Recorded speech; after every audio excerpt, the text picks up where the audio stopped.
საუბარი დავიწყოთ მოკლული მასწავლებლის ოჯახის წევრების ინფორმაციით. პირველებთან საუბრისას ეკა კუპატაძე განმარტავს, რომ მისმა ოჯახის წევრებმა და თავად ეკა კუპატაძემ ბოლო რამდენიმე საათის განმავლობაში მიიღეს არაერთი მუქარის შემცველი შეტყობინება. მოკლული მასწავლებლის დედა პირველებთან საუბრისას განმარტავს, რომ მის ერთ-ერთ ძმას სოციალური ქსელის მეშვეობით დაუკავშირდა საქმის მთავარი ფიგურანტის არასრულყოფანი ბიჭის ოჯახის წევრი, კონკრეტულად მამა, რომელმაც მუქარის შემცველი შეტყობინება გაუგზავნა ეკა კუპატაძის ძმას. ამავდროულად ოჯახს მიაწოდეს ინფორმაცია იმასთან დაკავშირებით, რომ საქმის მთავარი ფიგურანტის ოჯახის წევრები იმყოფებოდნენ გიგა ავალიანის სასაფლაოზეც. დედა პირველებთან საუბრისას ამბობს, რომ ეს არის დაშინების მცდელობა მხოლოდ და მხოლოდ იმის გამო, რომ ოჯახი გაჩუმდეს. ახლა მათი მთავარი მოთხოვნა არის ის, რომ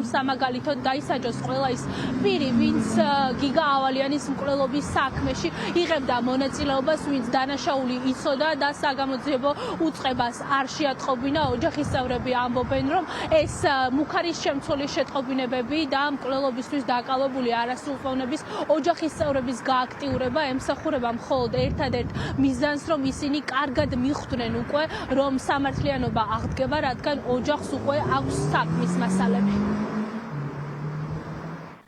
დღეს დილით დაგვხვდა ტელეფონში, ჩემს ძმას დახვდა ტელეფონში მესიჯი ალექსანდრე გაბაშვილის მუქარის. ალექსანდრე გაბაშვილი ეუბნება ჩემს ძმას, შენ შვილების მამა ხარ, ვითომ ესე ირიბად ვითომ და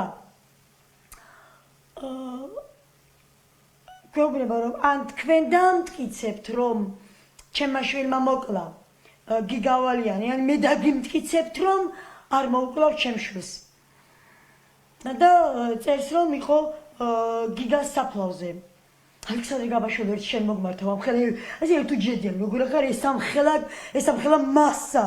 მე შვილი მომიტალი და როგორ გგონია, რამით შემაშინებ, ვინმეს ეშინია, შენი მუქარის, ჩემს შვილებს, შენი მხდარი მამა კი არ აყავთ. მიდი და გაუბედე ირაკლი კუპატაძის შვილებს და მოკალი. მიდი და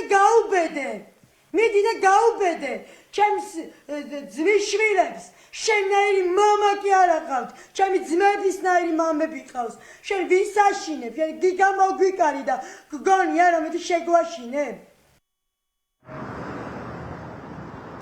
რაც შეეხება წერილებს, რომელიც სოციალური ქსელის მეშვეობით ქვეყნდება, ამ წერილებს აქვეყნებს არასრულყოფანი გოგონას ოჯახი და ამბობენ, რომ საქმის მასალები უნდა გასაჯაროვდეს გარდა იმ სენსიტიური ნაწილებისა, რომელიც საქმეში არის, რადგან საზოგადოებამ კარგად ნახოს თუ რას მოიცავს აღნიშნული სისხლის სამართლის საქმე. არასრულყოფანი გოგონას ოჯახი ამტკიცებს, რომ მასწავლებელი არასრულყოფან გოგონას სექსუალურად ავიწროვებდა, ამას უკვე უპასუხა მოკლული გიგა ავალიანის ოჯახმა. ოჯახის წევრები ამბობენ, რომ ეს არის სიცრუე და ამბობენ, რომ ახლა ერთადერთი გამოსავალი აქვს ამ საქმეზე არასრულყოფნების ოჯახებს, რომ იყვნენ სრულად თავის მართლების რეჟიმზე, რადგან როგორც ეკა კუპატაძე განმარტავს, ახლა ყველამ კარგად იცის, რომ ციხე არ აცდება იმ ადამიანებს, ვინც საქმის მთავარი ფიგურანტები არიან.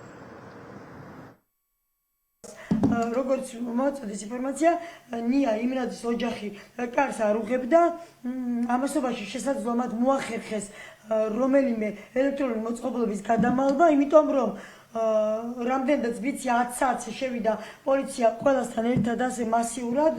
ეს მე საზოგადოების გამოწოდებული ინფორმაცია მაქვს და შესაძლოა რამე პატარა არასწორია, მაგრამ რასაც მეუბნება ხალხი, ძირითადად ყველაფერი სწორია. და შესაძლოა მოახერხეს რაღაც გადამალვა, იმიტომ რომ მალევე ტელეფონის გარეშე ხომ ვერ დაუკავშირდებოდა მის ახლობლებს, რომ ისულიყვნენ და მალევე მათ პოსტის კი დადეს. ერილი რაც გუშინ დაწერეს, აგებული არის ანინა სყიდაშვილის ჩვენებაზე. ნია იმინაძისაზე არა. და მინდა ერთი რამ თქვა, ის გუშინ და დედამისმა რაღაცა მუქარის, ასევე შერეული მუქარის წერილი ისა პოსტი დადო. რადგან ბავშვთა დაცვის მსოფლიო ორგანიზაცია მონიშნა და თან მე მუქრება ქალბატონო არ გეკადრებათ მასწავლებელი ბრძანდებით ასეთი სიტყვები. ხედავთ ხალხო რა უგუნური არსება.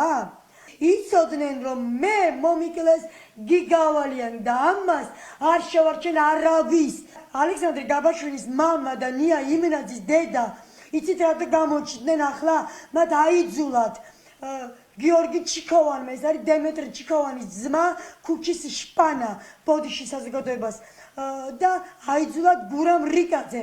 ეს არის გურამ რიკაძე და გიორგი ჩიქოვანისგან ზეწოლა ალექსანდრე გაბაშვილზე, რომელმაც გითხრა რომ თუ არ წამოხვალთ მოლაპარაკებაზე, წამოვიდა მუქარაზე.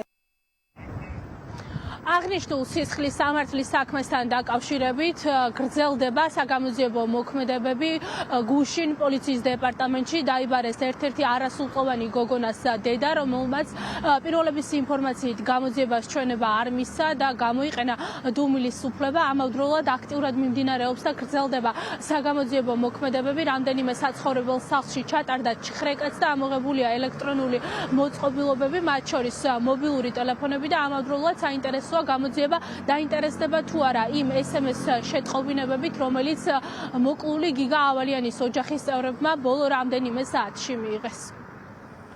პირველების პირდაპირ ეთერში მარია მაკასარაშვილი საუბრობდა.